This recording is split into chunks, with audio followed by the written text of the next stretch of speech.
ఏపీలో సంచలనం రేపినటువంటి కల్తీ మద్యం కేసు ఇప్పుడు సిబిఐకి చేరనుందా? వైసీపీ సీనియర్ నాయకుడు రాజంపేట ఎంపీ మిథున్ రెడ్డి తెచ్చిన కొత్త డిమాండ్ టీడీపీ కూటమి పార్టీలకు ప్రమాద గంటికలు మోగిస్తుందా అనేది ఇప్పుడు చర్చనీయాంశంగా మారింది. ప్రస్తుతం ఏపీలో తెర మీదకు వచ్చిన నకిలీ మద్యం కుంభకోణం కేసులో అనేక మంది టీడీపీ నాయకుల పాత్ర ఉందని ప్రచారం సాగుతోంది.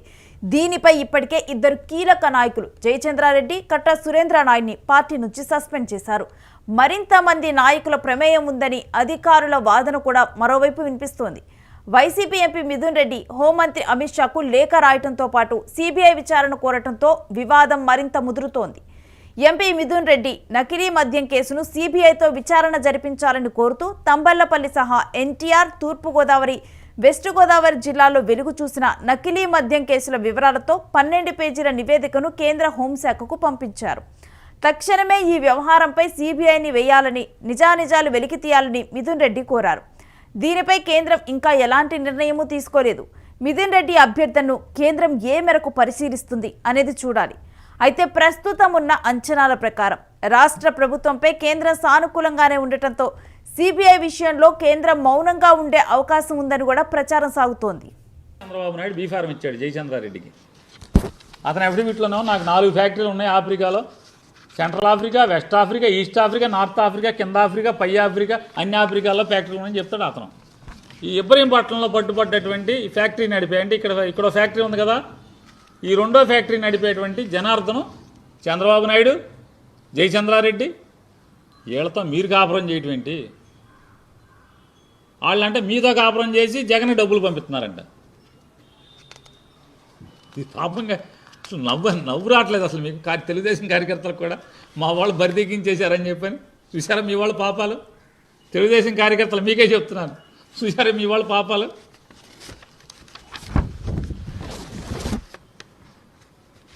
సురేంద్ర నాయుడు, జయచంద్రారెడ్డి ఇదే మామూలుగా సినిమాల్లో కోయిదారులు చూపిస్తారు. ఎన్టీఆర్ పక్కన ఆయన, చంద్రబాబు పక్కన జయచంద్రారెడ్డి, చంద్రబాబు పక్కన సురేంద్ర నాయుడు, చంద్రబాబు పక్కన జనార్దనం. ఎవడెవడ ఈ లిక్కర్ దొంగ లిక్కర్ ఫ్యాక్టరీలు నడిపే వాళ్ళందరూ కూడా చంద్రబాబు పక్కన నేను, చంద్రబాబు పక్కన నేను, చంద్రబాబు పక్కన నేను. సిగ్గేదా అని అడుగుతున్నాను. 2001 సంవత్సరంలో ఒక గొడవయ్యి దాని తాలూకా అంటే ఒక ఎలక్షన్ జరిగితే, ఎంపీటీసీ ఎలక్షన్లు 2001లో ఎంపీటీసీ ఎలక్షన్ జరిగితే 2002లో ఓ మర్డర్ చేశారా లేదా? అప్పుడున్న కాంగ్రెస్ ఒకరిని మర్డర్ చేస్తే ఈ కట్టా సురేంద్ర నాయుడికి యావజ్జీవ శిక్ష పడిందా పడలేదా? మరి కట్టా సురేంద్ర నాయుడు వాళ్ళు బయట ఎట్టా ఉన్నాడు? 2014లో నారా చంద్రబాబు నాయుడు ముఖ్యమంత్రి, లోకేష్ నాయుడు మంత్రి అయిన తర్వాత 2016-17లో క్షమాభిక్షతో మీరు కదా వదిలింది అతన్ని. మీ ప్రభుత్వమే కదా అతనికి క్షమాభిక్ష పెట్టి అతన్ని బయటికి తీసుకొచ్చిన వాళ్ళు ఎవరు? కట్టా సురేంద్ర నాయుడు అనేటువంటి ఇవాళ దొంగ మద్యం ఫ్యాక్టరీ నడుపుతూ పట్టుబడినటువంటి జయచంద్రారెడ్డికి అతి ప్రియమైనటువంటి పార్ట్నర్, ఇవాళ ఫ్యాక్టరీ నడుపుతూ పట్టుబడినటువంటి కట్టా సురేంద్ర నాయుడికి క్షమాభిక్ష ద్వారా నేరం మొత్తం మాఫీ చేసి జైలు నుంచి బయటికి తీసుకొచ్చింది ఎవరు? నారా చంద్రబాబు నాయుడే కదా, మీ ప్రభుత్వమే కదా. మీరు గవర్నమెంట్కి రాగానే ఈ బయటకు ఎట్ట వచ్చాడు ఈ సురేంద్ర నాయుడు. మీకు ఎంత చనువు లేకపోతే, మీకెంత లింకులు లేకపోతే, మీకెంత పార్ట్నర్ కాకపోతే, అతని దగ్గర నుంచి మీకు ఎంత లబ్ధి చేకూరకపోతే ఎందుకు ఒక మర్డర్ కేసు ముద్దాయిలో నిర్దాక్షిణ్యంగా ఒకరిని చంపేసిన వాడిని క్షమాభిక్ష పెట్టి మీరు తీసుకొచ్చారు మీ ప్రభుత్వం రాగానే? ఎందుకని చెప్పరా? చెప్పాలి కదా. జగన్మోహన్ రెడ్డి గారికి ఏం సంబంధం? ఆయనే మీతో మాట్లాడిచ్చేసాడా? జగన్మోహన్ రెడ్డి గారే మీకు ఫోన్ చేసి ఈ మనవాడు నాయుడిని వదిలేసేయండి అని చెప్పాడా? జయచంద్రారెడ్డిని చేర్చుకోమని చెప్పాడా? చేర్చుకునేప్పటికీ అతనికి అరే బాబు నాకు ఆఫ్రికాలో, ఈ ఆఫ్రికాలో, కింద ఆఫ్రికా, పై ఆఫ్రికా, అన్ని ఆఫ్రికాల్లో నాకు ఉందని చెప్పి ఇచ్చాడు కదా. నకిలీ మద్యం కేసులో కేంద్రం జోక్యం చేసుకుంటే ఇప్పటికే వెలుగులోకి వచ్చిన వైసీపీ హయాం నాటి మద్యం కుంభకోణాన్ని కూటమి ప్రభుత్వం తెర మీదకు తెచ్చే అవకాశం ఉంటుంది. తద్వారా దీనిపైన సిబిఐని వేయాలని ఇప్పటికే కోరిన మరింత ఒత్తిడి పెంచే అవకాశం ఉంటుందని పరిశీలకులు చెబుతున్నారు. వాస్తవానికి గతంలోనే ఈ విషయాన్ని సీబీఐకి ఇవ్వాలని ప్రభుత్వం కోరినా కేంద్రం పట్టించుకోలేదు. ఇప్పుడు మిథున్ రెడ్డి కనుక నకిలీ మద్యం కుంభకోణంపై పట్టుబడితే తాము కూడా వైసీపీ మద్యం కుంభకోణంపై పట్టుబడతామని టీడీపీ నాయకులు చెబుతున్నారు. ఈ కల్తీ మద్యం రాకెట్ భారీ స్థాయికి విస్తరించిందని, ఇది ఇతర రాష్ట్రాలకు సైతము విస్తరించిందని, దీన్ని స్థానిక సమస్యగా చూడొద్దని అమిత్ షాను మిథున్ రెడ్డి కోరారు. మిథనాల్ వంటి విషపూరిత రసాయనాలతో తయారు చేసిన నకిలీ మద్యం మానవ ప్రాణానికి ముప్పు కలిగిస్తుందని ఎంపీ మిథున్ రెడ్డి తన లేఖలో హెచ్చరించారు. కల్తీ మద్యం వల్ల ఏపీతో పాటు పొరుగు రాష్ట్రాల్లో అనేక విషప్రయోగం మరణాలు నమోదయ్యాయని, ప్రముఖ బ్రాండ్ల లేబుళ్ల క్రింద విక్రయించే నకిలీ బాటిళ్ల వల్ల పేదలు ఎక్కువగా బాధితులు అవుతున్నారని తెలిపారు.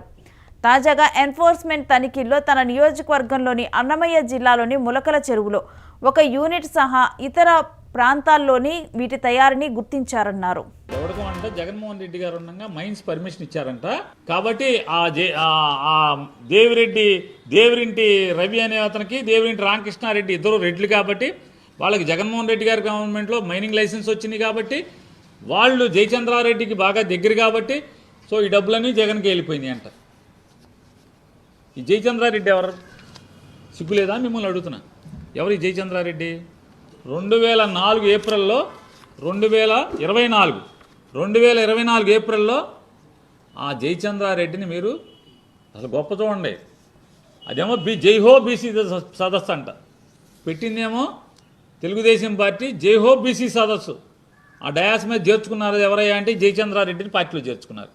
జైహో బీసీ సదస్సు, ఆ డయాస్ మీదేమో జైహో రెడ్డి. ఈ జయచంద్రారెడ్డిని చేర్చుకుని ఏప్రిల్లో జనవరిలోనే ఎప్పుడు 2 నెలల ముందు చేర్చుకుని వెంటనే టికెట్ ఇస్తారు. తంబళ్ళపల్లి టికెట్ ఇస్తారు. తంబళ్ళపల్లి టికెట్ ఇచ్చి ఇదిగో అతను రాశాడు, నేను తెలుగుదేశం, ఇది అఫిడవిట్, ఇది ఎలక్షన్ అఫిడవిట్. 2024 జయచంద్రారెడ్డికి నేను డౌన్లోడ్ చేశా.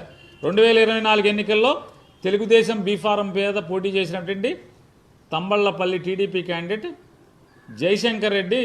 జయచంద్రారెడ్డి అఫిడవిట్ ఇది. దాంట్లో అతను రాస్తాడు ఏమని, details of investments in bonds ఒకటి. రెండోది ఏంటి, దాని కింద అతనికి ఎక్కడెక్కడ వాటాలు ఉన్నాయి. Messrs KGR education LLP India దాంట్లో వాటా ఉందంట. మెస్సర్స్ బ్రిగేడ్ కామెరికో ఈ ఇండస్ట్రియా ఎల్డిఏ అంగోలా సెంట్రల్ ఆఫ్రికాలో ఫ్యాక్టరీ ఉందని రాశాడు.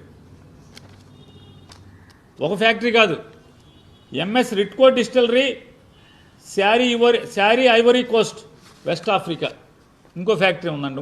అంటే ఆఫ్రికాలో ఇంకో చోట ఇంకో ఫ్యాక్టరీ. మూడో factory Messrs Ritco distillery Burkina శారిల్ బుకారినో ఫాసో వెస్ట్ ఆఫ్రికా.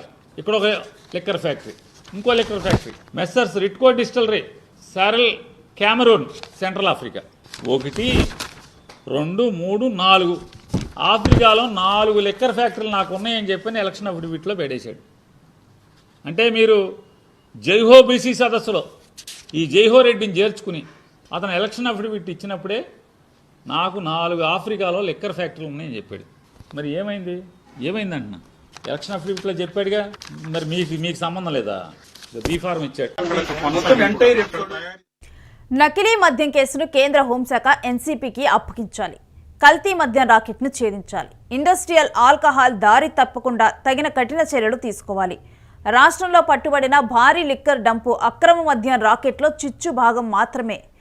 నకిలీ మద్యం పక్క రాష్ట్రాల్లో కూడా సప్లై చేస్తున్నారు.